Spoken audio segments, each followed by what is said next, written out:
साथ में गाइए। वंदे मातरम, वंदे मातरम, वंदे मातरम, वंदे मातरम, वंदे मातरम। सुजलाम सुफलाम मलयज शितलाम सत्य श्यामलाम मातरम, वंदे मातरम, वंदे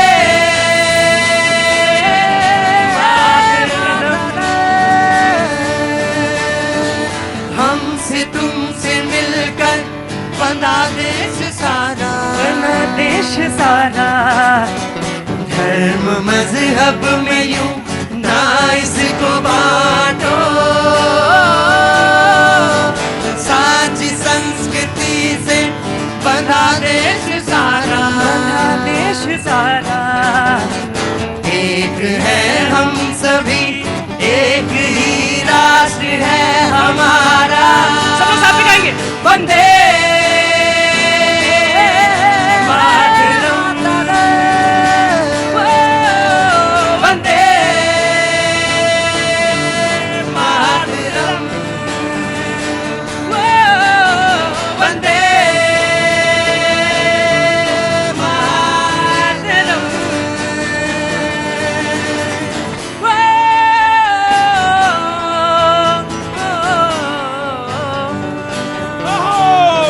भारत माता की, भारत माता की। बहुत बहुत शुक्रिया, थैंक यू सो मच। बातचीत के सिलसिले को एक बार फिर से शुरू करने के लिए मैं आपके साथ, आपके बीच में हाजिर हूं। इलेक्शंस के दौरे पे निकलने के लिए बहुत सारे लोग जानना चाहते हैं कि कब, कहां, कैसे निकल रहे हैं। मैंने आपसे हमेशा कहा कि मैं इस बार का शो जो है कश्मीर से शुरू करना चाहता हूं और कश्मीर की यात्रा करके वहां पहुंच के और वहां पहला शो करना चाहता हूं और ऐसा ही होगा। शनिवार को पहला शो श्रीनगर में होगा और श्रीनगर से यात्रा का प्रारंभ होगा, जन जन तक, मन मन तक। कोशिश यह है यात्रा की कि लोगों तक पहुंचा जाए, लोगों की बातें सुनी जाएं और इस बार का जो 24 का चुनाव है वो जानने और समझने की कोशिश की जाए। तो श्रीनगर में कोशिश होगी, लेकिन उसके उपरांत छत्तीसगढ़, तुरंत छत्तीसगढ़ आना होगा। एक शो है सिर्फ श्रीनगर में, लेकिन उसके बाद मैं जनवरी में फिर हूँगा वहाँ पे। लेकिन एक शो, उसके बाद फिर मैं छत्तीसगढ़ और छत्तीसगढ़ के बाद फिर मध्य प्रदेश और मध्य प्रदेश के बाद फिर राजस्थान होते हुए वापस दिल्ली, यानी 20-22 नवंबर तक वापस दिल्ली आना होगा। लेकिन हाँ, श्रीनगर से यात्रा का प्रारंभ होगा और आप तमाम सारे लोगों की शुभकामनाएं और आप तमाम जो लोग आते हैं यहाँ पे शो में शरीक होते हैं, उन सब का प्रेम और उन सब के बीच में बातचीत श्रीनगर से होगी। लेकिन आज जो मुद्दा है जिसके लिए मैं आज मौजूद हूँ वो राजस्थान से ताल्लुक है, क्योंकि चुनाव वहां भी होने हैं। चुनाव से जोड़ के देखा गया, हालांकि ईडी के छापे हैं, पेपर लीक का मसला है। पेपर के लीक के मसले में जो राजस्थान के मुख्यमंत्री हैं उनके बेटे को भी सम्मन भेजा गया है। हालांकि उनके बेटे ने ये बात कही है कि 12 साल पहले भी इसी मामले में मुझे बुलाया गया था और मैंने कुछ जवाब दिया था, लेकिन मैं फिर से जवाब देने के लिए तैयार हूं। लेकिन छोटे सी बात यह है कि अशोक गहलोत जी ने, जो मुख्यमंत्री हैं राजस्थान के, उन्होंने कहा कि बीजेपी का टिड्डी दल है। टिड्डी दल है कौन? ईडी। बातचीत का सिलसिला यहीं से शुरू करेंगे और आगे बढ़ने की कोशिश करेंगे। और तमाम सारे लोग जो मौजूद हैं उन सबका स्वागत, और जो मेहमान हैं उनसे मैं तारुफ करा देता हूं।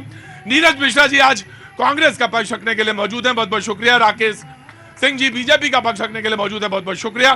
पवन शर्मा जी आम आदमी पार्टी का पक्ष रखने के लिए मौजूद है, बहुत बहुत शुक्रिया। सूर्या मैथिल जी बहुत बहुत शुक्रिया, राजनीतिक विश्लेषक हैं, thank you so much. Rahul Lal ji पत्रकार हैं, बहुत बहुत शुक्रिया, thank you so much. Runjhun भैया बहुत बहुत शुक्रिया, थैंक यू सो मच। बातचीत का सिलसिला शुरू करते हैं। अशोक गहलोत जी कहते हैं, मुख्यमंत्री राजस्थान के, पहले आप बोलना चाहते हैं? पहले इधर एक छोटा सा रिएक्शन ले ले, फिर आता हूं। उन्होंने कहा कि बीजेपी का टिड्डी दल है ईडी, और उन्होंने कहा कि बीजेपी को अपने आगे लिखवा लेना चाहिए ईडी, सीबीआई, आईटी। ये बात उन्होंने कही। मैं शुरुआत करता हूं नीरज से, देन बीजेपी विल रिस्पॉन्ड। प्रतीक जी, मैं देश की जनता और खास तौर पर राजस्थान की जनता को, जो वहां कांग्रेस की सरकार बनने जा रही है, उसकी अग्रिम बधाई दे देता हूं।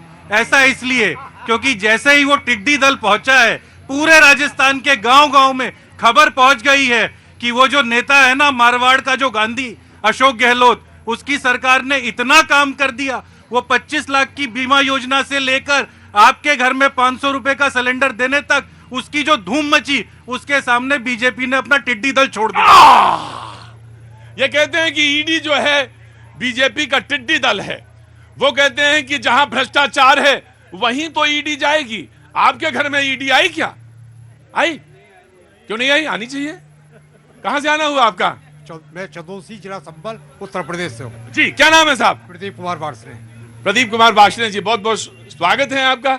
और कैसे आना हुआ आज इधर? मैंने कहा चलो आज डिबेट टीवी पर देखते हैं। आज डिबेट जो है, वैसे एक बात बताएं आपसे, टीवी पे ज्यादा अच्छा दिखता है। यहाँ जब आप आते हैं तो बहुत ज्यादा, एक तो खड़े रहना पड़ता है और हल्लाबाजी भी होती है। रहने में तो इंतजार, खड़े रहने में ही तो मजा है। जी जनाब, राकेश जी। नहीं, इनके कामकाज का इनके मंत्री अशोक गहलोत के मंत्री ने ही कितना काम किया है, ये सदन में ही कहा। लाल डायरी में जरा जिक्र किन किन चीजों का है, और उसी लाल डायरी के आधार पर आपके यहाँ ईडी जा रही है। आप भ्रष्टाचार करेंगे, सम्मन का सामना करिए, कोर्ट का सामना करिए। केजरीवाल जी कह ही रहे थे कि अरे जांच करा लीजिए, इनके 3 मंत्री जमानत अदालत नहीं दे रही है। अरे भ्रष्टाचार भी करोगे, आपकी संगत खराब है। कभी भी संगत कुसाद की निष्फल कभो न जाए। आपने चारा चोरी के आरोप में सजा याफ्ता लालू की संगत की, और इसी वजह से छत्तीसगढ़ में उन्होंने चारा चोरी का आरोप था, उस पर सजा हुई। आपने तो चारा क्या, गोबर घोटाला 500 करोड़ का किया है छत्तीसगढ़ में। यह है आपका आरोप। मैं आया वेरी क्विक। प्रतीक जी, ये शायद अमित शाह के बेटे की पार्टी के ही है ना, जो 8 लाख में बनाई हुई कंपनी को पहले 80 और फिर 800 करोड़ का बना देते हैं। देश के अंदर पिछले 10 साल में 3000 छापे पड़े, उसमें चार्जशीट हुई 29% केसों में। आप बताइए, ये कैसी एजेंसी जिसके सामने आप चार्जशीट ना कर पाए और आप किसी को भ्रष्टाचारी बताएंगे? राइट। धन्यवाद प्रतीक जी। पहले तो पूरे देश को भारत माता की जय और वंदे मातरम। और मेरे मित्र भी कह रहे थे कि ईडी ने 29% केसेस में सिर्फ चार्जशीट दाखिल की है और 3000 जो है रेडें मारी हैं। अरे मेरे मित्र आंकड़ा भी बता देते कि रिकवरी कितने की हुई है, 1.5 लाख करोड़ की, और 2004 से 14 तक 1000 से कम रेडें हुई और रिकवरी कितनी हुई, मात्र 5000 करोड़ की। और ये अमित जयशाह जी की बात कर रहे थे। पहले ये तो बता दीजिए कि जीजा जी के पास कौन सा लादीन का चिराग है जो हजारों करोड़ की इन्होंने कंपनी बना ली है। आराम से, वन बाय वन छत्तीसगढ़ की एक बात और कहनी है, कह दीजिएगा, कोई दिक्कत नहीं है। झूठ बोल रहे हैं, सुन लीजिए। बड़ा देखिए, उनका दिल बड़ा है। अरे दिल बड़ा नहीं है, इनको पता है कि जनता ने इनको नकार दिया है। यही खिसियानी बिल्ली खम्बा नोचे। ये छत्तीसगढ़ की बात कर रहे थे, गोठान घोटाला, ये अपने आप में गोबर खा गए। उसके अलावा पीडीएस घोटाला, 1000 करोड़ रुपए का अनाज छत्तीसगढ़ की जनता को दिया, वो खा गए। इससे बढ़िया एक और घोटाला बताता हूं। नीरज मिश्रा जी कांग्रेस के नेता हैं, इनके बेटे को छत्तीसगढ़ में, मैं सिर्फ सिंबॉलिक बोल रहा हूं, कांग्रेस के नेताओं के बच्चों को छत्तीसगढ़ में सिविल अधिकारी बनाया जा रहा है, पीसीएस अधिकारी बनाया जा रहा है। छत्तीसगढ़ के युवाओं के संग इतना बड़ा धोखा। राइट। प्रतीक जी, मैं लोकसभा स्पीकर साहब की जो बिटिया है उसका जिक्र नहीं लाऊंगा कि इस देश में क्या हो रहा है। और ये छत्तीसगढ़ में क्या कह रहे हैं, घोटाला, वो अभिषेक सिंह, रमन सिंह के बेटे हैं ना, जो लोगों के घर में जाकर उनकी थाली में से चावल चुराकर वो खा गए, और उसके बाद जो शराब का घोटाला किया उसके ऊपर कौन जवाब देगा? ये चुनाव भी बड़ी गजब की चीज होते हैं। चुनाव अगर ना हो तो पता ही नहीं चला कौन किसकी थाली से और कौन क्या क्या खा रहा है। ये चुनाव में ही पता चलता है कि कौन क्या क्या कर रहा है। आ रहा हूँ बहुत दिनों बाद आए, जरूर पूछेंगे आराम से। जी कहाँ से आना हुआ बेटा? उत्तर प्रदेश, उत्तर प्रदेश में कहाँ से? गोरखपुर। गोरखपुर से। क्या काम करते हैं? जी मैं क्या कहते हैं सिविल इंजीनियर। क्या कहते हैं मतलब क्या? सिविल इंजीनियर है ना? सिविल इंजीनियर कहाँ पे है सिविल इंजीनियर? जी मैं फरीदाबाद, ग्रेटर नोएडा। फरीदाबाद, बहुत अच्छा, बहुत बढ़िया। कुछ बोलना है? कुछ नहीं बोलना। हाँ जी, आप कौन है? संजय शर्मा। और कपिल शर्मा को फोन मिलाए? मिलाए तो कपिल शर्मा को ही थे। नहीं, मेरी वाइफ को लगाया था। लिखा तो कपिल शर्मा है। वाइफ ही है कि और कोई है? नहीं, वाइफ है। अच्छा, तो नंबर सही सेव किया करो भाई। आम आदमी पार्टी। देखिए, अगर आज देश में आपको पता करना हो कि चुनाव कब होने वाले हैं, इलेक्शन कमीशन का इंतजार मत कीजिए। आपको जहां सीबीआई ईडी एक्टिव दिख जाए, मान लीजिए चुनाव शुरू हो गया है। भारतीय जनता पार्टी के 9 साल के कार्यकाल में सीएजी ने तमाम सारे घोटाले उजागर किए। उन सारे घोटालों में आयुष्मान घोटाला है, सड़क का घोटाला है, भारतमाला प्रोजेक्ट का घोटाला है। देखिए, बहुत सारे तमाम सारे घोटाले हैं, लेकिन सीबीआई ईडी आपको कहीं नहीं दिखेगी। मैं आपको आंकड़े बता रहा हूं, सीबीआई ईडी का 0.5% conviction rate Bharatiya Janata party की सरकार आने के बाद है, जिससे पता चलता है कि 200 लोगों पे केस होता है तो मात्र एक आदमी के पास केस साबित होता है, बाकी सारे केस फर्जी होते हैं। क्योंकि भारतीय जनता पार्टी का एक एजेंडा है कि चुनाव में अगर आपको चुनाव जीतना है तो सीबीआई ईडी को नेताओं को पीछे लगा दो, अपोजिशन के सारे नेताओं पर रेट डाल के उनको गिराने का काम करो। अगर फिर भी आप चुनाव हार गए, उसके बाद विधायक खरीदो, सांसद खरीदो, सरकारों को गिराओ, और तब भी सर काम ना बने तो ये सारा रिपीट करते रहो। एक बात तो तय है कि 24 के चुनाव होने बड़े वाले मजेदार हैं। बड़े मजेदार चुनाव होंगे कि नहीं? अरे ऐसे जो मन में लगे वही बोलिए, मेरी बोली ना बोल दीजिए। कहां से आना हुआ? मैं झारखंड रामगढ़ से आया हूँ। वाह, बड़ी अच्छी जगह से आए, झारखंड रामगढ़ से। भाई रुको, एक मिनट, रामगढ़ से आए। क्या नाम हो गया बाबूजी? मेरा नाम परशुराम उपाध्याय सर, परशुराम उपाध्याय। परशुराम उपाध्याय, क्या लग रहा है इस बार? सर लग तो वही रहा है, मोदी जी है, मोदी जी है, मोदी जी, मोदी जी हैं, मोदी जी हैं और मोदी जी हैं। सुदूर झारखंड के हजारीबाग लोकसभा संसद क्षेत्र जो है वहाँ के हैं निवासी सर। पहला बार आए हैं और आपको हम बहुत दिन से फॉलो कर रहे हैं सर, बहुत दिन से। और आप पागल और मलंग पत्रकार हैं सर। पागल और मलंग। बगैर पागल हुए कुछ मिलता भी नहीं है, सच तो यही है। और मलंग भी है, और बगैर मलंग हुए रमता भी नहीं है आदमी, और जब तक रमेगा नहीं तब तक मलंग होगा नहीं। तो मलंग होना बहुत जरूरी है हर हाल। कहां से आना हुआ? कहां से आए हो? हर आदमी गोरखपुर से ही चला आ रहा है। क्या काम करते हैं? सरोजनी नगर में बेल्ट बेचता हूँ। बेल्ट बेचता हूँ। अंदर आओ, बात करेंगे। अंदर आओ। वाह, ऐसे ही लोग को तो इसके लिए तो शो ही करता हूं मैं। पलंग बेचते हो तो कितने का एक पलंग मिलता है? बेल्ट बेचता हूँ। Belt belt belt. या तो मेरे कान खराब हो गए, या तो तुमने बोलने में कुछ गड़बड़ करी। बेल्ट मतलब ये कमर टाइट रहनी चाहिए, है ना? हाँ जी। तो आज इधर कैसे आ गए इस मार्केट में? ऐसे सदर बाजार आया था, आपका शो देखता था, मैं सोचा घूमता ही चला हूँ। तो घूमते ही चला जाऊं, ये बड़ी अच्छी चीज है। लोगों को लगता है कि उधर आया था, सोचा इधर से होता चला जाऊं। ये जो आप रुकिए, मेरी बात करने दीजिए। ये जो है ना खूबी, यही बहुत बढ़िया चीज है, यही प्यार है आपका, मोहब्बत। क्या नाम है आपका? सूरज प्रताप कन्नौजिया। नफरत की दुकान में नहीं, नफरत के बाजार में। नफरत के बाजार में मोहब्बत की दुकान। जी बोलिए, वेरी क्विक। प्रतीक जी, आम आदमी पार्टी के प्रवक्ता का जो दर्द देखा मैंने, तो मुझे वो कहावत याद आ गई कि चलनी कहे सुई से तेरे पेट में छेद।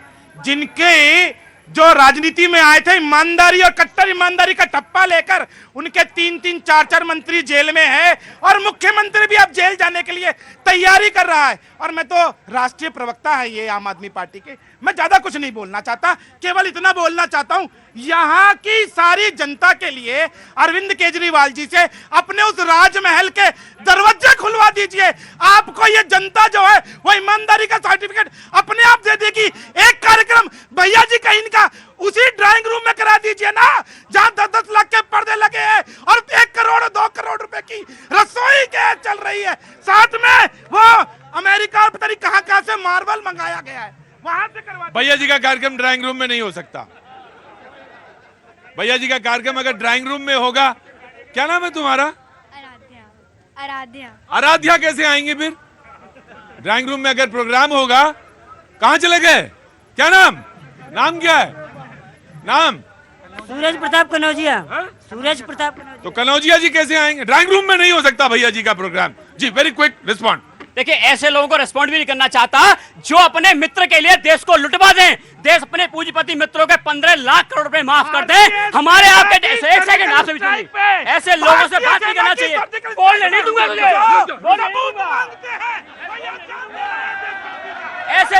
ऐसे लोगों सवाल पूछना चाहता हूं जो आपके हमारे लोगों के टैक्स के पैसे से अपने पूंजीपति मित्रों के 15 लाख करोड़ रुपए माफ कर दिए। अपने अडानी का घोटाला सीएजी ने पकड़ा।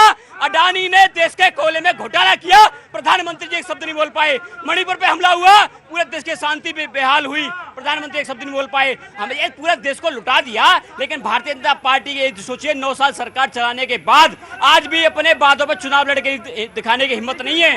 अब आपको जवाब देना तो दीजिए, दूसरे में नहीं आना चाहिए। जी देखिए आम आदमी पार्टी का, आम आदमी का नाम लेके ये गुंडागर्दी कर रहे हैं। 15 लाख सबके सामने 18 करोड़ नौकरी कहाँ गई?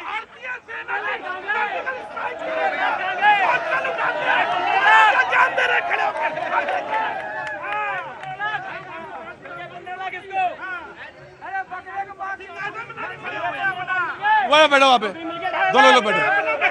खड़े हुए जान दे रहे हैं। सर अभी कांग्रेस के प्रवक्ता चावल खाने की बात, कांग्रेस के प्रवक्ता नीरज जी, कांग्रेस के प्रवक्ता चावल खाने की बात कर रहे हैं और ये वो बात कह रहे हैं जो गोबर खा गए, उपले खा गए, चारा खा गए, अलकतरा पी गए, CWG खा गए, 2G खा गए, कोयला खा गए। ये कह रहे हैं कि चावल किसने खाया?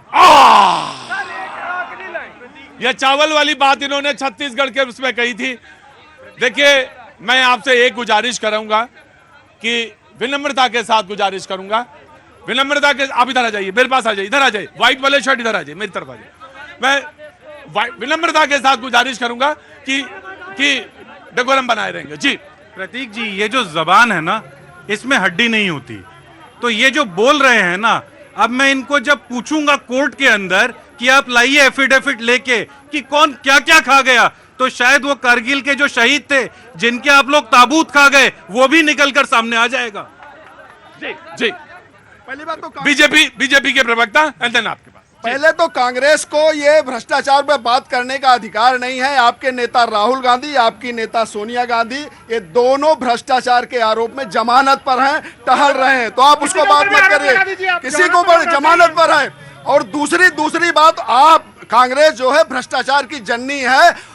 2000 करोड़ 2000 जीप का घोटाला किसके समय में हुआ? इनके समय में हुआ। मारुति घोटाला, यूरिया घोटाला, बोफोर्स घोटाला, घोटालों की श्रृंखला ये जननी है भ्रष्टाचार की कांग्रेस। भ्रष्टाचार पर मुझसे किसी ने कहा कि आप इलेक्शन पे प्रोग्राम कर रहे हैं, लेकिन एक बात तो एक सेंटेंस जरूर बोल दीजिएगा। मैंने कहा क्या सेंटेंस बोलना है? बोला कि आजकल दिल्ली में सांस लेने में बड़ी दिक्कत हो रही है, मैं बुजुर्ग हूं।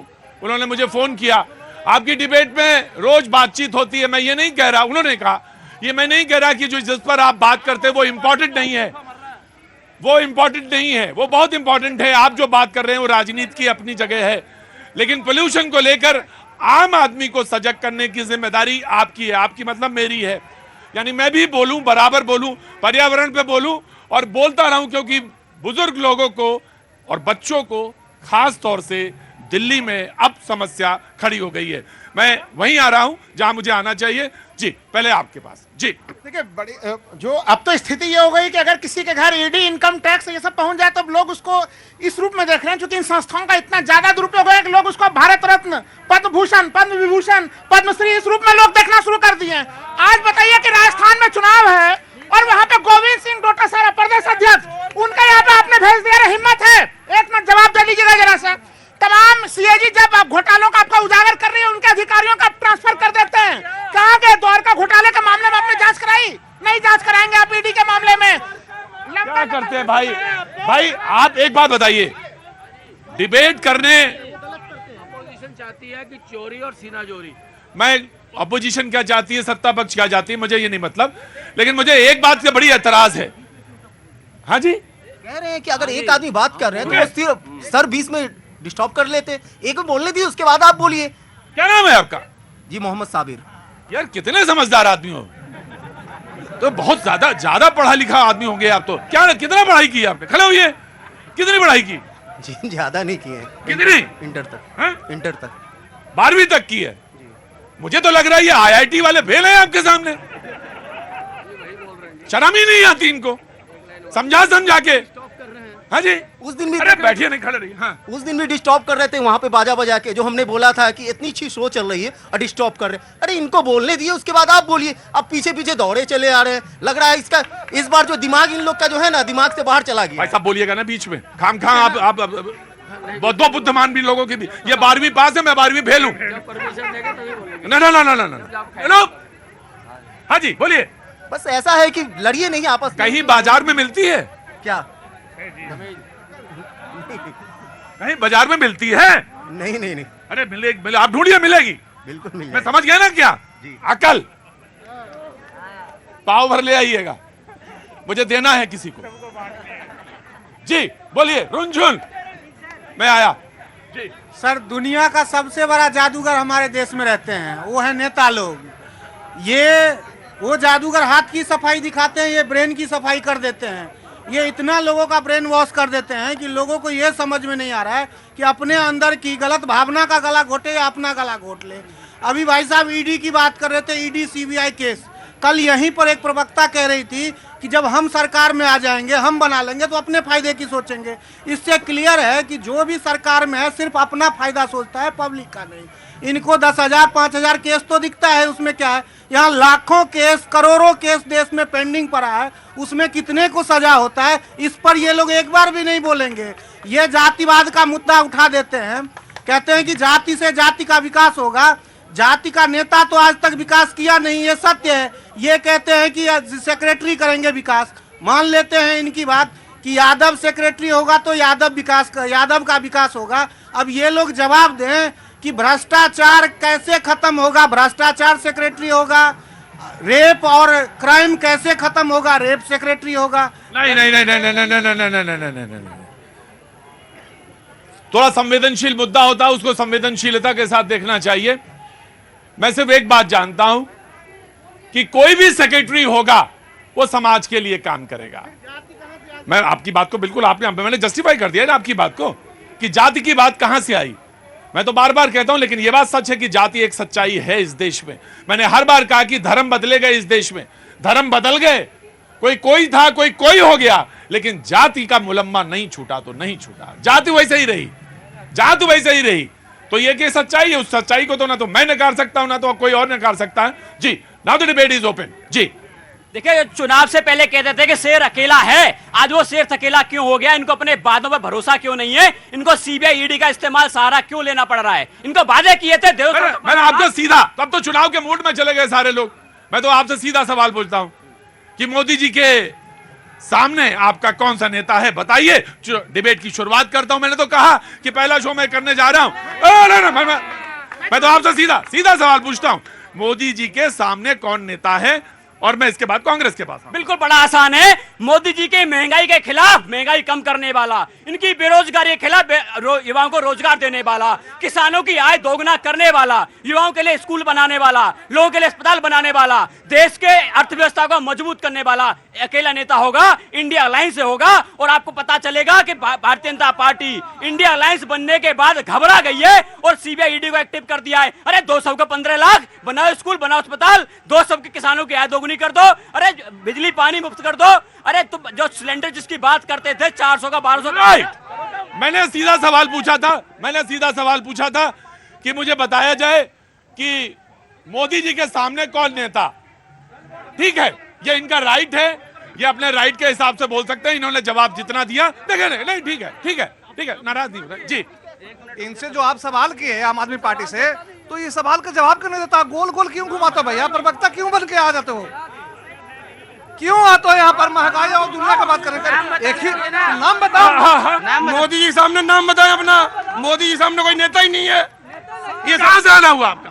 आप कहाँ से आए? भैया मैं यूपी से, डिस्ट्रिक्ट मैनपुरी से। हाँ लग रहा था मैनपुरी से। जी, वांट टू रिप्लाई? नीरज को दे दें, 5 सेकंड देना है बस, 5 सेकंड के बाद में नीरज को। नीरज मुस्कुरा रहे हैं। इंडिया अलायंस में 26 पार्टी हैं, चुनाव का तय कर लेंगी, लेकिन भारतीय जनता पार्टी के अंदर 41 पार्टियां हैं, तो 41 पार्टी कैसे तय करेंगे प्रधानमंत्री कौन होगा? क्या मोदी जी के अलावा कोई ऐसा एक नेता है भारतीय जनता पार्टी में जो प्रधानमंत्री बन सके? हमने बता दिया अपना, बताएं भारतीय जनता पार्टी आ रहा हूं जी। क्या बताए भाई साहब, क्या बताए? मोदी जी के सामने कौन सा आपका है? आपका नेता अलायंस का कौन है? एक के नाम बता दो। वो कह रहे हैं चुनाव के बाद 28 लोग मिलकर तय कर लेंगे। अरे जो अभी नहीं हो रहा है संगठन, वो बाद में क्या होगा? जो अभी नहीं हो रहा है संगठन, वो बाद में आ रहा प्लीज, रोज नहीं बोलते जी। इनकी बारात का दूल्हा ही नहीं पता है तो ये क्या करेंगे? क्या उम्र तुम्हारी? 28 साल। शादी हो गई? नहीं। तो तुम्हें क्या पता दुल्हा क्या होता है? क्यों नहीं पता है? हमारे तो दूल्हा मोदी जी है, इनका दूल्हा कौन है? ये तो अभी लड़ेंगे कि किसे बनाना। तुम्हारे यहाँ शादी में दूल्हा कौन है? पहले पता चल जाता है, इनकी तो अभी पता ही नहीं है कि किससे बारात किसका ले जाना है। तो मोदी जी है दूल्हा? बोले मेरी बारात का पता है दूल्हा कौन है। Congress will reply and then BJP. Then मैंने सवाल सीधा रखा है, चुनाव के मोड में, चुनाव के तरीके में मैं आ जाऊंगा। मैं आपको बोलना है तो बोल दीजिए, चलिए जल्दी बोलिए। Very quick. ये अजीत पवार पे बताएंगे क्या? इनकी पार्टी में आ गए तो ये वो ठीक हो गए, और बाहर थे तो मतलब भ्रष्टाचारी थे। कभी कभी जब हमारे दर्शक बोलते हैं तो बहुत अच्छा लगता है कि वो ऐसे ही इशारों में ही बता देते हैं, समझा देते हैं जी। कोई बात नहीं, बता दिया, समझ में आ गई बात आपकी। जी जी जी। नीरज प्रतीक जी, इस नासमझी भरे सवाल का समझदारी वाला जवाब दे देता हूँ। बहुत बहुत अच्छा जी। मैं कभी कभी सवाल बहुत अच्छा नहीं होता है, सवाल अच्छा नहीं होता है, ये बात सच होती है। कभी कभी सवाल अच्छा नहीं भी लगता है, लेकिन अगर सवाल अच्छा ना भी हो तो जवाब अच्छे आ जाते। रुको यहाँ से, मैं दोनों मैं आराम से सही बोल रहा हूँ आपको।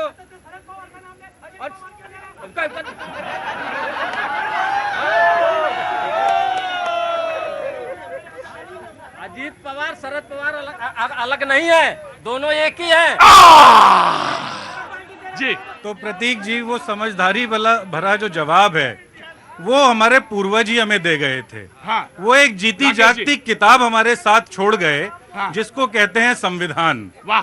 और इस संविधान के अंदर उस पूरी चुनाव प्रणाली के बारे में लिखा है कि कैसे ये जो समझदार जनता है ये अपने सांसद को चुन लेगी, ये प्रधानमंत्री को नहीं चुन रही है, ये विचारधारा को चुन रही है। हाँ। ये उस विचारधारा को चुन रही है जो अभी आप कह रहे थे कि नफरत के बाजार में मोहब्बत की दुकान।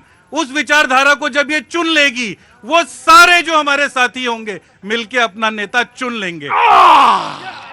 देखिए, प्रक्रिया तो यही है कि पहले सांसद चुने जाते हैं, फिर सांसद नेता चुन लेते हैं।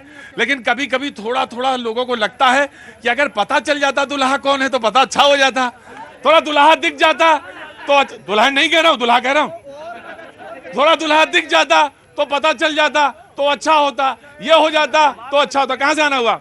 दिल्ली के ही रहने वाले। क्या नाम है साहब? सलीम नाम है। सलीम भाई, बहुत बहुत शुक्रिया। और कहां से आना हुआ? यहाँ दिल्ली में कहां रहते हैं?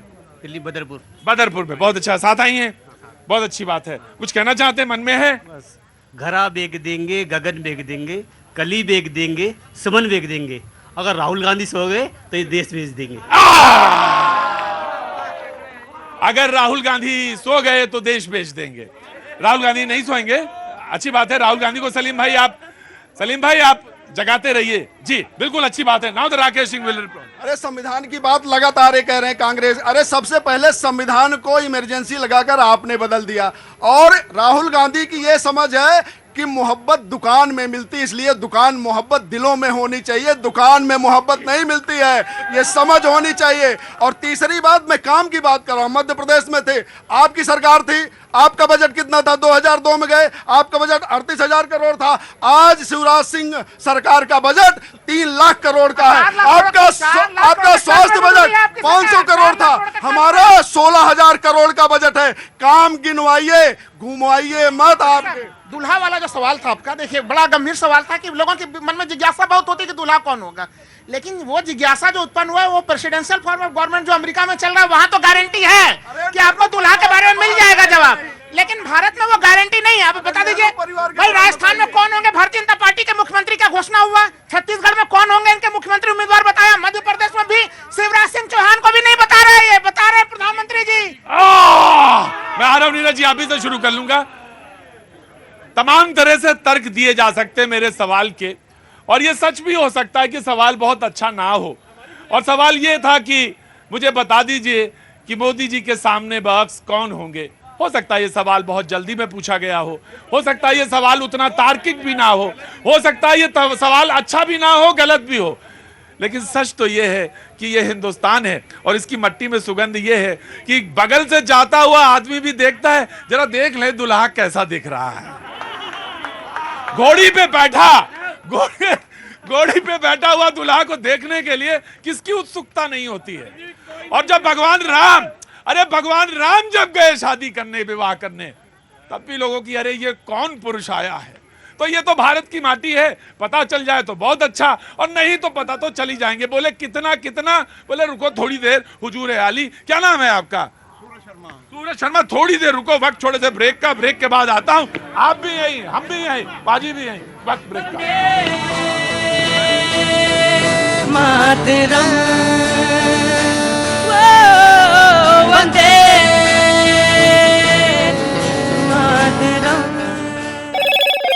हेलो मोटो। मोटोरोला, भारत का सबसे अच्छा 5G स्मार्टफोन ब्रांड।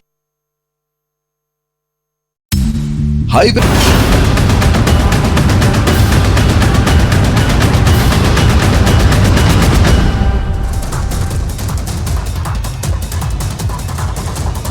गाजा में किसी भी वक्त हो सकता है जमीनी ऑपरेशन। आईडीएफ का उत्तरी गाजा में टैंकों के साथ घुसकर युद्ध के नए चरण की तैयारी का दावा।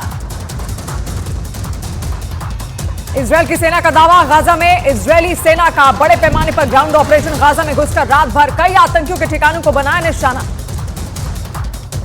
एक दिन पहले इजरायल के पीएम बेंयामिन नेतन्याहू ने किया था ऐलान, जल्द ही गाजा पर जमीनी हमला कर हमास की कमर तोड़ी जाएगी, लेकिन उन्होंने हमले की तारीख और प्लान के बारे में बताने से किया था इनकार। हमास का इजरायल की सेना पर बड़े हमले का दावा। हमास के मिलिट्री विंग ने इजरायल की सेना के हेलीकॉप्टर को मार गिराने का दावा किया। इजरायल की एयरफोर्स ने गाजा में हमास के 250 से ज्यादा ठिकानों पर दागे बम। हमले में हमास की आतंकी सुरंग, गोला बारूद डिपो ध्वस्त। इजरायल और हमास के बीच 20वें दिन भी जंग जारी। अमेरिकी कंपनी ने गाजा की युद्ध से पहले और बाद की तस्वीर जारी की, जिसमें चारों ओर तबाही के निशान दिखे। इजरायल के हमले के बाद गाजा में 1600 लोगों के लापता होने का दावा, जिनमें 900 बच्चे शामिल। लापता लोगों के इमारतों के मलबे में दबे होने की भी आशंका। हमास के साथ जारी युद्ध में अमेरिका का इजरायल को समर्थन बरकरार। बाइडेन ने कहा, गाजा में हमास के खात्मे के बिना यथास्थिति पर लौटने का कोई रास्ता नहीं है। हमास के खिलाफ महाजंग में इजरायल की मदद के लिए अमेरिका उससे खरीदे आयरन डोम वापस इजरायल भेज सकता है। आयरन डोम इजरायल का बनाया एंटी मिसाइल सिस्टम है। फ्रांस के राष्ट्रपति इमानुएल मैक्रों गाजा में जमीनी ऑपरेशन के खिलाफ कहा, इजरायल अगर गाजा में जमीनी ऑपरेशन करता है तो वो बड़ी गलती और खतरनाक होगी। इजरायली सेना का लेबनान में हिजबुल्लाह के ठिकानों पर ताबड़तोड़ हमला जारी। हमले में आतंकियों के सैन्य अड्डे के तबाह होने का भी दावा। इजरायल की सेना ने फाइटर जेट से हिजबुल्लाह की एक सैन्य चौकी को तबाह किया, जिसे आतंकी संगठन मीटिंग रूम के तौर पर इस्तेमाल कर रहे थे। इजरायल गाजा के उत्तरी इलाके में ताबड़तोड़ हमले कर रहा है। इस दौरान एक रॉकेट के बहुमंजिला इमारत पर गिरते ही पूरी इमारत मलबे में तब्दील। गाजा पर इजरायल के ताबड़तोड़ हमलों के बीच फिलिस्तीन अंतर्राष्ट्रीय आपराधिक कोर्ट पहुंचा। फिलिस्तीन ने इजरायल पर मानवाधिकार के उल्लंघन का आरोप लगाया। इजरायल और हमास युद्ध पर ब्रिटेन ने आपातकालीन प्रतिक्रिया समिति की बैठक बुलाई। बैठक में युद्ध को रोकने और गाजा से अपने नागरिकों को निकालने पर चर्चा होगी। इजरायल हमास युद्ध में बाइडेन ने भारतीय एंगल जोड़ा। कहा, भारत मिडिल ईस्ट यूरोप आर्थिक कॉरिडोर को रोकने के लिए हमला हुआ। हालांकि बाइडेन ने सबूत न होने की बात कही। इजरायल हमास जंग के बीच अमेरिका को ईरान की खुली धमकी। ईरान रिवॉल्यूशनरी गार्ड के कमांडर ने अमेरिका पर युद्ध भड़काने का आरोप लगाया। गाजा और इजरायल के हालात पर यूएनएससी में गिरा प्रस्ताव। अमेरिका प्रस्ताव के पक्ष में 10 वोट पड़े, वहीं 2 देशों ने मतदान में भाग नहीं लिया। यूएनएससी में अमेरिकी प्रस्ताव और चीन और रूस ने किया वोट। एक और सदस्य ने प्रस्ताव के विरोध में मत किया। रूस ने गाजा में इजरायल के हमले का विरोध किया।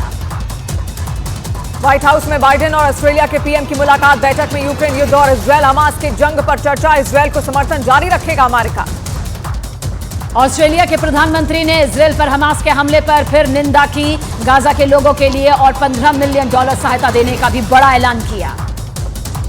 बाइडेन ने हमास के खात्मे के लिए इजरायल को हर तरह की मदद देने का ऐलान किया। हमास पर फिलिस्तीन के लोगों के पीछे छिपने का आरोप लगाया। बंधकों को छुड़ाना पहली प्राथमिकता बताई। WHO ने हमास से बड़ी अपील की और इजरायल में हमले के बाद बंधक बनाए गए लोगों को तुरंत छोड़ने की मांग की।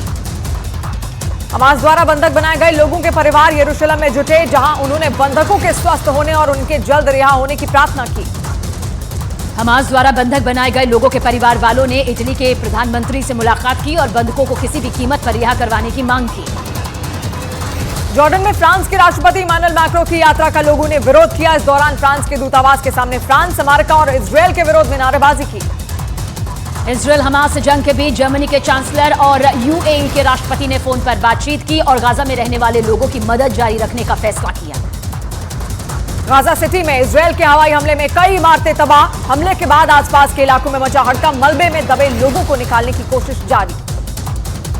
गाजा से हमास ने इजरायल पर फिर दागी मिसाइलें। हमले में इजरायल के 4 लोग जख्मी। मिस्र गाजा बॉर्डर के पास रफा में इजरायल का हवाई हमला। आईडीएफ ने हमास के आतंकी ठिकानों को निशाना बनाया। इजरायल का गाजा में अब तक 7,600 से ज्यादा रॉकेट मारने का दावा। हमले में अब तक 6,500 से ज्यादा लोगों की जान गई। इजरायल से जारी जंग में गाजा में अब तक 2700 से ज्यादा बच्चों और 1,584 महिलाओं की मौत। 2 दिन में 756 लोगों ने जान गंवाई। इजरायल की सेना ने हमास पर 224 लोगों को बंधक बनाने का दावा किया। कहा बंधकों की रिहाई तक हमले जारी रहेंगे। गाजा में हमास के ठिकानों पर इजरायल की सेना के ताबड़तोड़ हमले में 77 लोगों की मौत का दावा। इजरायली सेना के प्रवक्ता ने गाजा में हमले और तेज करने का ऐलान किया। कहा जब तक हमास पूरी तरह खत्म नहीं हो जाता हमारी कार्रवाई यूं ही जारी रहेगी। इजरायल और हमास जंग के बीच इजरायल को अमेरिकी संसद का साथ मिला। अमेरिकी प्रतिनिधि सभा ने 412-10 वोटों से इजरायल का समर्थन और हमास की निंदा की। इजरायल ने गाजा सिटी पर ताबड़तोड़ हमले किए। हवाई हमले के बाद गैस स्टेशन पर भीषण आग लगी। गाजा को और मानवीय मदद देने के लिए अमेरिका ने रखी शर्त। हमास से बंधकों को छोड़ने की मांग। हमास ने इजरायल के तेल अवीव पर फिर रॉकेट दागे। हमले में 2 लोगों के जख्मी होने की खबर। तेल अवीव में नेतन्याहू की अध्यक्षता में इजरायल के युद्ध कैबिनेट की बैठक में गाजा में जमीनी ऑपरेशन पर कड़े फैसले लेने की बात कही। हमास ने इजरायल पर अब तक की सबसे लंबी दूरी की मिसाइल से हमले का दावा किया। गाजा पट्टी से करीब 200 किलोमीटर दूर इजरायल के इलियट शहर पर हमले का वीडियो भी जारी किया। भारत में इजरायल के राजदूत ने हमास पर बड़ा आरोप लगाया है। फिलिस्तीन के लोगों को हमास गाजा से बाहर नहीं जाने दे रहा और उन्हें गाजा छोड़कर नहीं जाने की धमकी दे रहे। हमास ने रफा सीमा खोलने के लिए मुस्लिम देशों से बड़े स्तर पर प्रदर्शन की मांग की। साथ ही इजरायल के खिलाफ एकजुट होने के लिए भी कहा। इजरायल हमास जंग में अब तक 23 पत्रकारों की मौत। इनमें 18 फिलिस्तीन के, 3 इजरायल के और 1 लेबनान के पत्रकार शामिल हैं। WHO ने गाजा में मूलभूत सुविधाओं के अभाव होने की बात कही। कहा ईंधन की कमी की वजह से 35 में से 12 अस्पताल बंद। वहीं 7 अस्पतालों में क्षमता से ज्यादा मरीज भर्ती। इजरायल के एक मंत्री ने हमास के हमले के लिए पूरी सरकार को जिम्मेदार बताया। हालांकि उन्होंने अभी हमले की जांच से इनकार किया। गाजा में ईंधन की किल्लत पर इजरायल की सेना का बड़ा दावा। कहा हमास के कब्जे में 5 लाख लीटर से ज्यादा ईंधन। इजरायल के खिलाफ ईंधन का इस्तेमाल कर सकता है हमास। हमास और इजरायल के युद्ध के बीच गाजा में अब तक 32 मस्जिदें तबाह। बंधक बनाए इजरायल के लोगों को रिहा कराने के लिए आईडीएफ के गाजा में हमले जारी। हमास के ताबड़तोड़ हमले के बावजूद इजरायल के एक पोर्ट पर काम जारी रहा। हमास के लड़ाकों ने इजरायल के पोर्ट पर हमला कर उसे तबाह करने की कोशिश की थी। चेक रिपब्लिक के प्रधानमंत्री ने तेल अवीव में इजरायल के प्रधानमंत्री बेंजामिन नेतन्याहू से मुलाकात की और हमास से जारी जंग में इजरायल का समर्थन जताया। इजरायल में बंधक बनाए गए लोगों के परिवारों के लिए खास प्रार्थना सभा का आयोजन। प्रार्थना सभा में बड़ी तादाद में लोग शामिल हुए। हमास के समर्थन में बयान देने पर संयुक्त राष्ट्र के महासचिव की सफाई। कहा मेरे बयान को गलत तरीके से पेश किया गया। इजरायल पर हमास का हमला बिल्कुल सही नहीं है। संयुक्त राष्ट्र महासचिव के हमास के समर्थन में दिए गए बयान का इजरायल ने विरोध किया। इजरायल के विदेश मंत्री ने संयुक्त राष्ट्र के महासचिव का इस्तीफा मांगा। संयुक्त राष्ट्र में अरब देशों ने हमास के समर्थन में दिए यूएन महासचिव के बयान का समर्थन किया। साथ ही गाजा में जल्द से जल्द युद्ध विराम की मांग की। गाजा के लिए धन जुटाने के लिए लेबनान में सड़कों पर उतरे लोग इजरायल के खिलाफ जमकर नारेबाजी। इजरायल की सेना ने लेबनान में हिजबुल्ला के ठिकानों पर बरसाए ताबड़तोड़ रॉकेट। हमले में हिजबुल्ला के कई ठिकाने तबाह। हमास के हमले में मारे गए 3 लोगों का इजरायल में अंतिम संस्कार किया गया। अंतिम संस्कार में परिवार के लोग शामिल हुए। अमेरिका की मिशिगन यूनिवर्सिटी के छात्रों ने फिलिस्तीन के समर्थन में वॉकआउट किया। गाजा में इजरायल के हमले के विरोध में नारेबाजी की। क्यूबा में फिलिस्तीन के राजदूत ने इजरायल और हमास के बीच युद्ध बढ़ने की चेतावनी दी। साथ ही गाजा में सीज फायर की मांग की। कोलंबिया ने इजरायल से अपने नागरिकों को निकालने के लिए विमान भेजा। इजरायल में कोलंबिया के कई लोग फंसे हैं। लेबनान में हिजबुल्ला के ठिकानों पर इजरायल की सेना के ताबड़तोड़ हमले जारी। हमले में अब तक हिजबुल्ला के 44 आतंकी ढेर। इजरायल में हमास के आतंकियों को आईडीएफ ने किया ढेर। कई नागरिकों को भी आतंकियों के चंगुल से बचाया। हमास और इजरायल युद्ध के बीच कच्चे तेल की कीमतों में 2% से ज्यादा की बढ़ोतरी दर्ज की गई। इजरायल हमास के बीच जारी जंग में गाजा में एक पत्रकार के परिवार के लोगों की मौत। मरने वालों में पत्नी, बेटे और छोटी बेटी शामिल। गाजा में महाजंग के बीच हिजबुल्ला और हमास की लेबनान में बड़ी बैठक। हिजबुल्ला प्रमुख और हमास के डिप्टी चीफ के साथ फिलिस्तीनी इस्लामिक जिहाद के प्रमुख ने की बात। हेलो मोटो। मोटोरोला भारत का सबसे अच्छा 5G स्मार्टफोन ब्रांड पेश करते हैं बड़ी खबर। गाजा में इजरायल का बड़ा ग्राउंड ऑपरेशन। आईडीएफ का उत्तरी गाजा में टैंकों के साथ घुसकर हमास के खिलाफ युद्ध के नए चरण की तैयारी का दावा।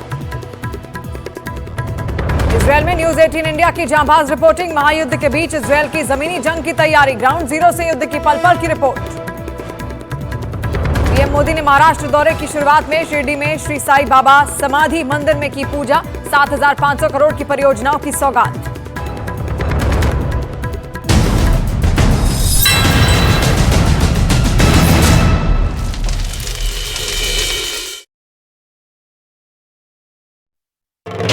तुर्की के राष्ट्रपति एर्दोआन ने हमास को आतंकी संगठन मानने से किया इंकार। हमास को बताया देशभक्त संगठन। कहा अपने लोगों की रक्षा करता है हमास।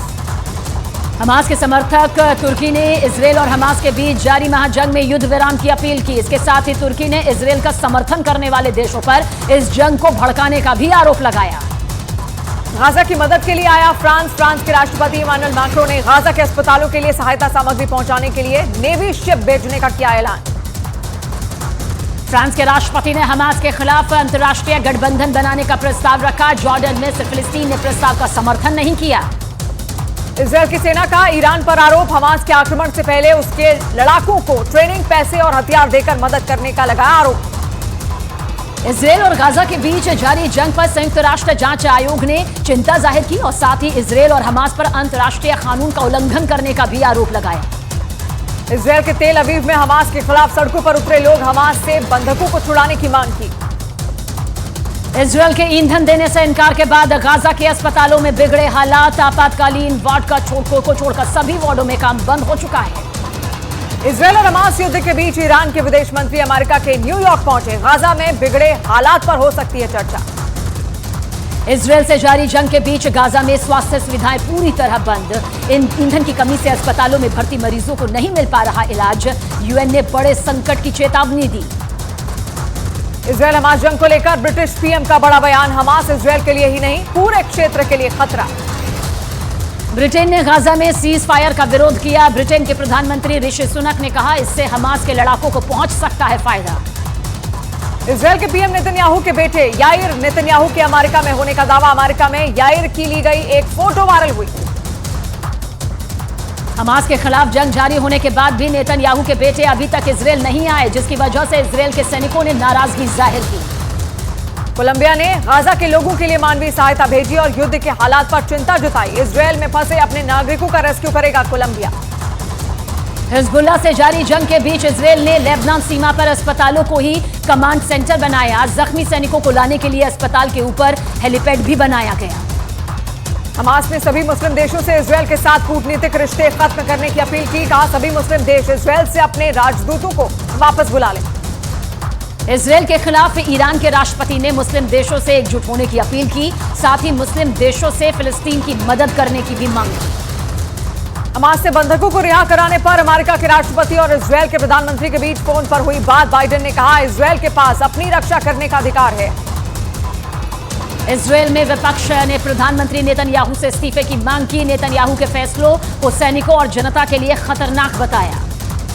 युद्ध में इजरायल का साथ दे रहे अमेरिका को अपनी सेना की सुरक्षा का डर। पश्चिम एशिया में सैनिकों की सुरक्षा के लिए अमेरिका ने जंगी जहाजों को तैनात किया। अमेरिका ने इजरायल की मदद के लिए पश्चिम एशिया में फाइटर जेट F-16 तैनात किए। अमेरिका अपना पैट्रियट मिसाइल डिफेंस सिस्टम पहले ही पश्चिम एशिया में भेज चुका है। पश्चिम एशिया में तैनात अमेरिका की फौज पर ईरान का बड़ा हमला कर सकता है। अमेरिका की खुफिया रिपोर्ट के मुताबिक ईरान के समर्थन वाले संगठनों को हमले की जिम्मेदारी दी।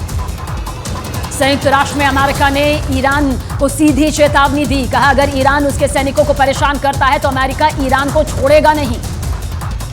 इजरायल और हमास के बीच जारी जंग के बीच रूस के राष्ट्रपति पुतिन ने चिंता जताई। कहा, जंग का असर पूरे मिडिल ईस्ट में पड़ सकता है। सीरिया पर इजरायल की सेना का बड़ा पलटवार। सीरिया के सैन्य ठिकानों पर बरसाए गोले। हमले में सीरिया के 8 सैनिकों की मौत। फ्रांस के राष्ट्रपति ने जॉर्डन के किंग से मुलाकात की। दोनों के बीच इजरायल और हमास युद्ध पर चर्चा हुई।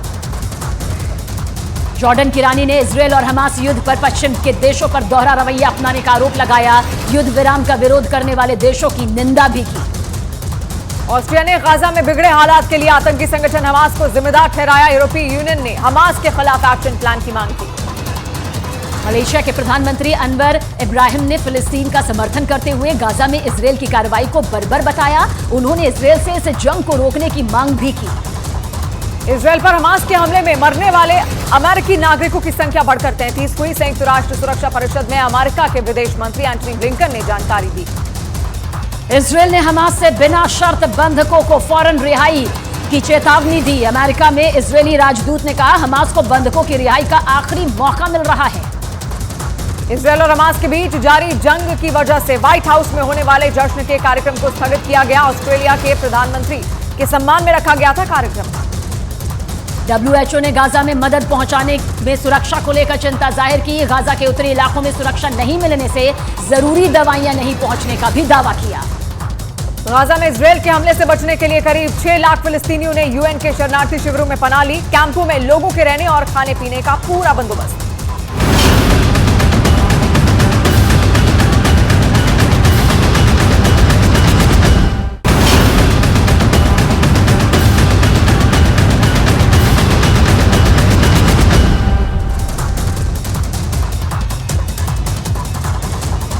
गाजा में किसी भी वक्त हो सकता है जमीनी ऑपरेशन। IDF का उत्तरी गाजा में टैंकों के साथ घुसकर युद्ध के नए चरण की तैयारी का दावा।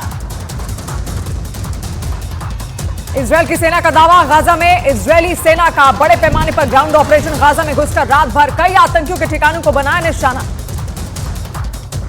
एक दिन पहले इजरायल के पीएम बेंयामिन नेतन्याहू ने किया था ऐलान, जल्द ही गाजा पर जमीनी हमला कर हमास की कमर तोड़ी जाएगी, लेकिन उन्होंने हमले की तारीख और प्लान के बारे में बताने से किया था इनकार। हमास का इजरायल की सेना पर बड़े हमले का दावा। हमास के मिलिट्री विंग ने इजरायल की सेना के हेलीकॉप्टर को मार गिराने का दावा किया। इजरायल की एयरफोर्स ने गाजा में हमास के 250 से ज्यादा ठिकानों पर दागे बॉम्ब। हमले में हमास की आतंकी सुरंग, गोला बारूद डिपो ध्वस्त। इजरायल और हमास के बीच 20वें दिन भी जंग जारी। अमेरिकी कंपनी ने गाजा की युद्ध से पहले और बाद की तस्वीर जारी की, जिसमें चारों ओर तबाही के निशान दिखे। इजरायल के हमले के बाद गाजा में 1600 लोगों के लापता होने का दावा, जिनमें 900 बच्चे शामिल। लापता लोगों के इमारतों के मलबे में दबे होने की भी आशंका। हमास के साथ जारी युद्ध में अमेरिका का इजरायल को समर्थन बरकरार। बाइडेन ने कहा, गाजा में हमास के खात्मे के बिना यथास्थिति पर लौटने का कोई रास्ता नहीं है। हमास के खिलाफ महाजंग में इजरायल की मदद के लिए अमेरिका उससे खरीदे आयरन डोम वापस इजरायल भेज सकता है। आयरन डोम इजरायल का बनाया एंटी मिसाइल सिस्टम है। फ्रांस के राष्ट्रपति इमानुएल मैक्रों गाजा में जमीनी ऑपरेशन के खिलाफ।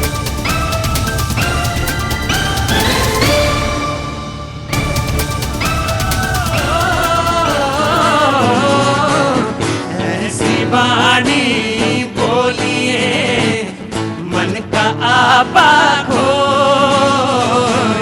ऐसी वाणी बोलिए मन का आपा खो।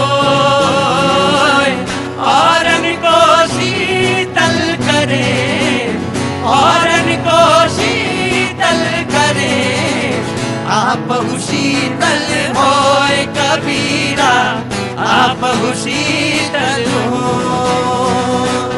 बड़ा हुआ तो क्या हुआ, जैसे पेड़ खजूर।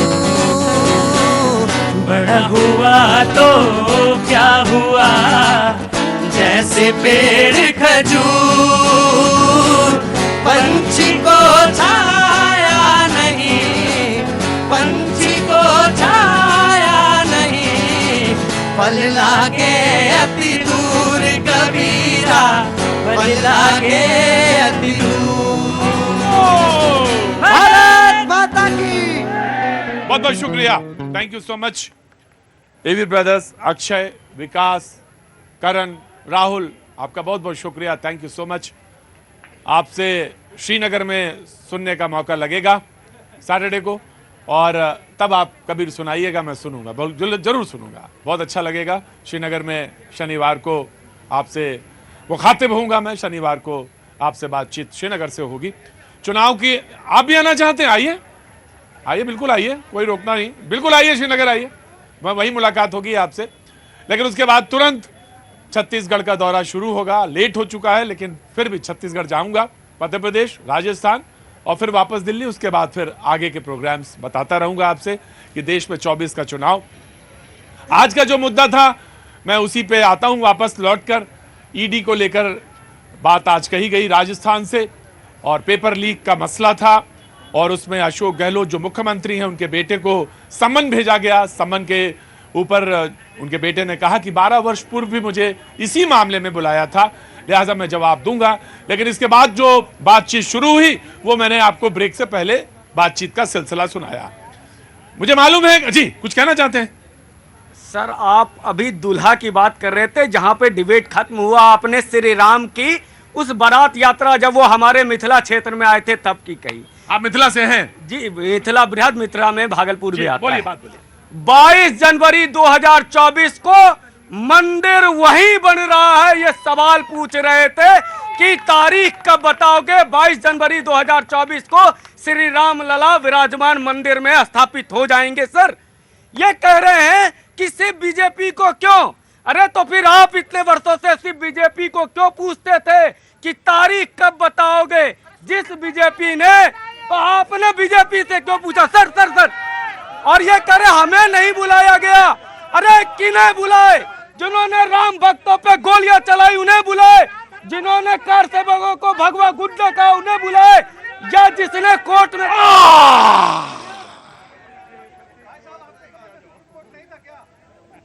सब था। इस पर भी बातचीत आई, और मध्य प्रदेश के पूर्व सीएम ने कहा, एक मिनट, मध्य प्रदेश के पूर्व सीएम कमलनाथ जी ने कहा, देखिए पत्रकारिता का तकाजा है वो रखना जरूरी है। आपने एक बात उठाई और उन्होंने भी एक बात कही कि ऐसा लगता है जैसे सिर्फ उन्हीं को बुलाना है। ये कार्यक्रम कमलनाथ जी के बकौल ये कार्यक्रम बीजेपी का थोड़ी ना है, सभी को जाना चाहिए, सनातन सबका है और सबको जाना चाहिए। ठीक है, आपने अपनी बात कही जी। बाबरी मस्जिद के पैरोकार हाशिम अंसारी को बुलाया गया है। सबको जा रहा है न्योता, सबको जाना चाहिए, सबको आना चाहिए। लो भाई पवन जी, जाएंगे कि नहीं जाएंगे आम आदमी पार्टी?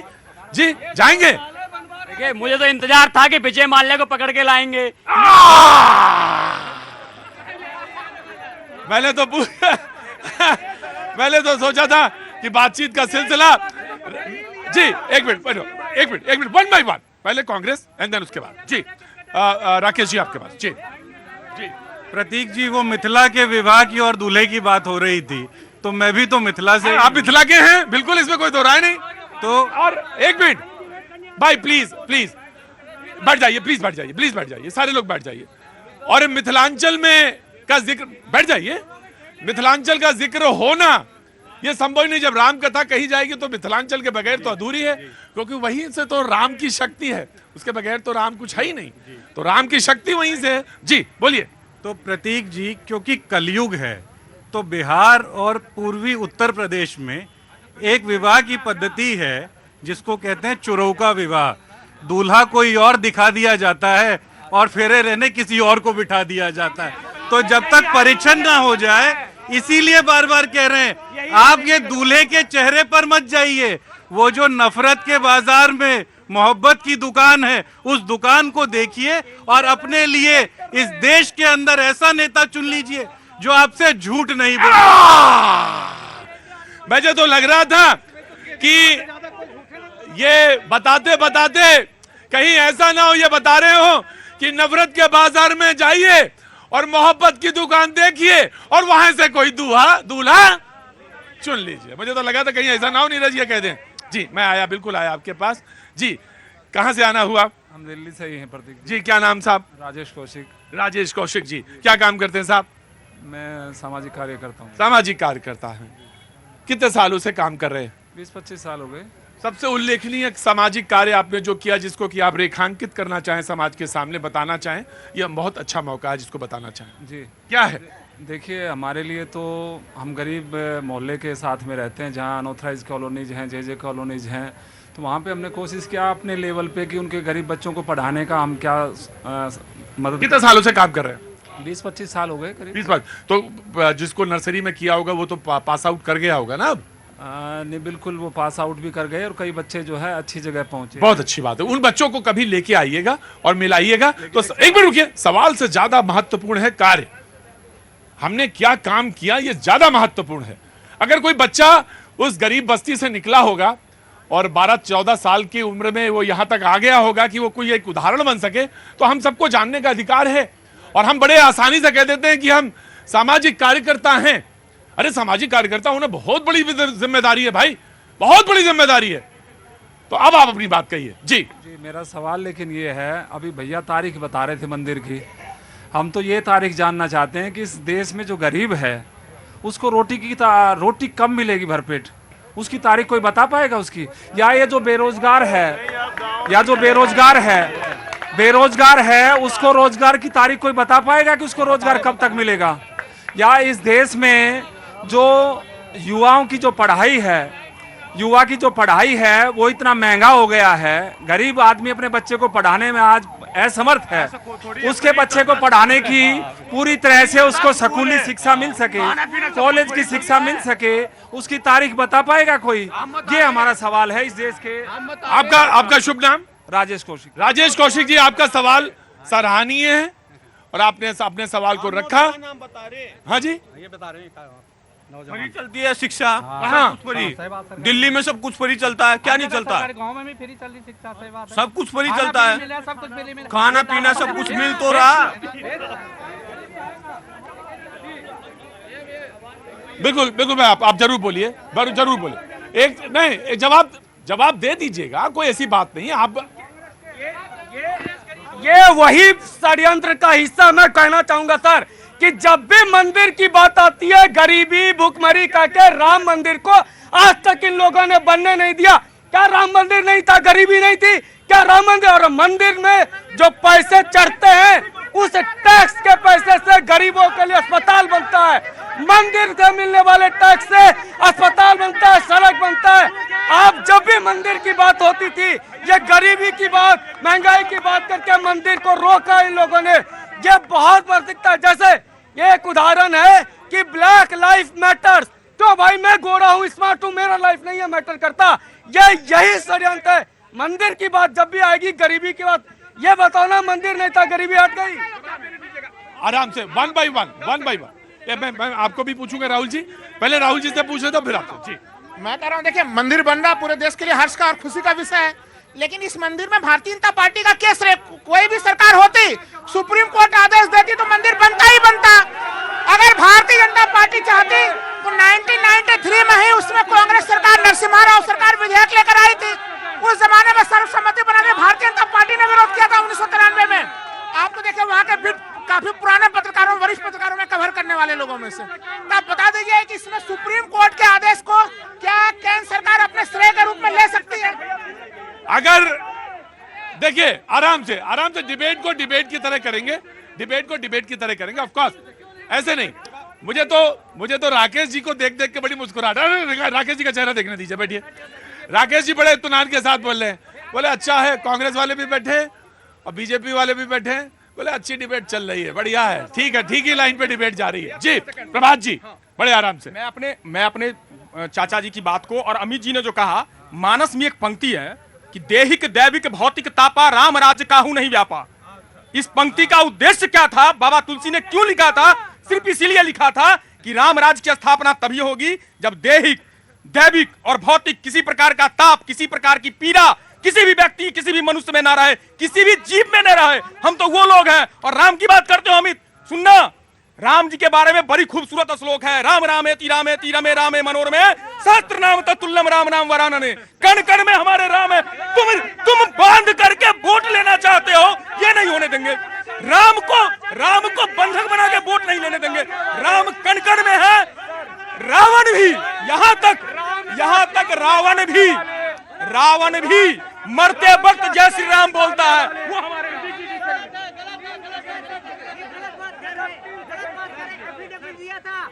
एफिडेविट देके सुप्रीम कोर्ट में बोला गया था कि अभी राम मंदिर न बनवाया जाए क्योंकि उसका फायदा ये बड़ी जनता बड़ी चालाक है, बड़ा चालाकी से नोट करते रहते हो सब डायरी में। क्या नाम है तुम्हारा? विष्णु नाम। अरे जब नाम है विष्णु है तब तो करोगे ही नोट। जब नाम ही विष्णु। जी क्या नाम है आपका? अरे भैया से कई बार पूछ चुका हूँ। जी सर, मेरा ये कहना है कि आज के डेट में रोटी कपड़ा मकान भी है और मंदिर भी बन रहा है, दोनों काम हो रहा है। कोई अगर बोल दे कि नहीं हो रहा है तो मेरे से बताए। दूसरी चीज, आप बोल रहे हैं किसी भी सरकार ने मंदिर बनवाया होता, आप 60 सालों में आपने क्यों नहीं बनवाया? सुप्रीम कोर्ट भी था, हाई कोर्ट भी था, तब बनवाना चाहिए था आपको मंदिर। क्यों नहीं बनवाया आपने? क्यों बीजेपी का इंतजार कर रहे थे कि बीजेपी बनाएगी? ये इन्होंने बोला कि सुप्रीम कोर्ट ने राम मंदिर बनवाया है, तो सुप्रीम कोर्ट को इतना मानते हैं अगर ये, तो सुप्रीम कोर्ट जब जमानत नहीं देता तब क्यों बोलता है मोदी कर रहा है? तब मोदी कर रहा है, पर सुप्रीम कोर्ट जमानत नहीं देता तो ये झूठ बोल रहे हैं। क्या नाम है? सागर वकील साहब। अरे नहीं, सागर वकील साहब नाम है पूरा। अरे पूरा नाम यही है। देखिए, जनता के पास जो डायरी है उसमें सब नोट है। जी कांग्रेस। प्रतीक जी, ये गलती भोली भाली जनता की नहीं है, क्योंकि जब सत्यपाल मलिक ने कल फिर से कहा कि पुलवामा के शहीदों के नाम पर इस देश में वोट मांगे गए और इसमें से ही कुछ लोगों ने तालियां बजाई, और जब प्रधानमंत्री जी कह रहे थे पुलवामा के शहीदों को याद रखिए, देश के अंदर आप श्रीनगर जा रहे हैं, सवाल पूछिएगा कि वो आरडीएक्स कैसे घूमता रहा। ये लगातार कांग्रेस के लोग चीन से सूचनाएं लेते हैं, चीन से पैसा लेते हैं और कहते हैं कि पुलवामा में अटैक हो गया, आप सवाल पूछते रह गए। और मैं कहता हूं, ये इस समय भारत के प्रधानमंत्री नेहरू नहीं है, भारत माता के साधक नरेंद्र मोदी के नेतृत्व में सरकार चल रही है और घुस के मारने का। बहुत बहुत शुक्रिया। आपसे मुलाकात होगी श्रीनगर में और तब वहां से बातचीत का सिलसिला जोड़ेंगे।